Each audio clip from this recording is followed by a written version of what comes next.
The story of The Mandalorian concludes in Chapter 8, Redemption. Spoilers are coming right up, so you have been warned. The crew finds themselves cornered by Gideon's forces, and they plan a desperate escape, and also learn some shocking truths along the way. I'm Daily Rollard, and today we're reviewing the 8th episode.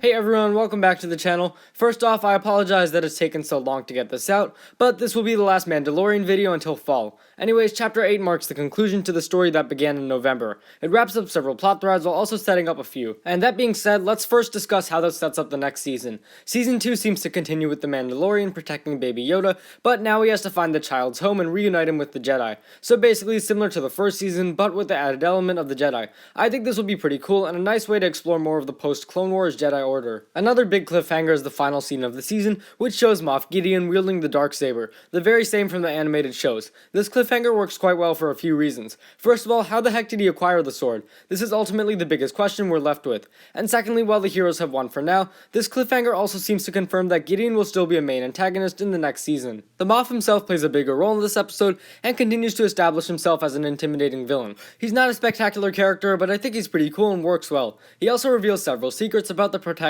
in the episode. Most importantly, he confirms that Mando's real name is Din Djarin, and he also adds that Kara comes from Alderaan. We get to see the full picture behind Mando's backstory, and also why he despises droids. This scene was a bit long, but was pretty good and had good emotion too, and it also shows us how he became a Mandalorian.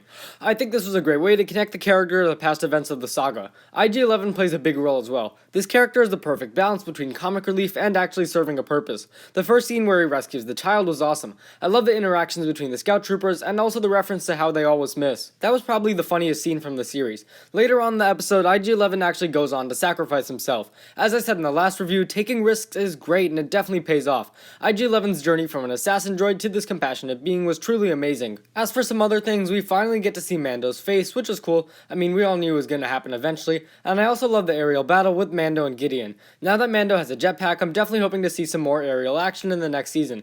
I don't really have any major issues with this episode. I guess my only problem would be that the episode itself is a bit too long. Some scenes seem to drag on, such as when Mando and the crew go underground, but at the same time, this is definitely preferable to a rushed finale.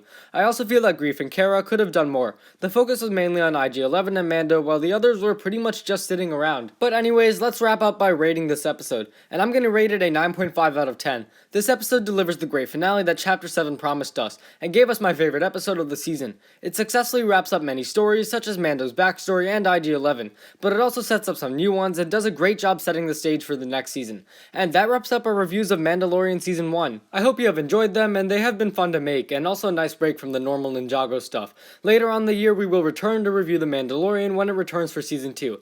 Anyways, that's all for today. Thanks for watching. If you guys enjoyed, be sure to leave a like, subscribe, share with anyone ever you know, and I put on the comment section for this because, I mean, Mandalorian isn't exactly Ninjago, so I think we should be fine. Anyways, leave your comments about what you thought of Chapter 8, and I will see you next time.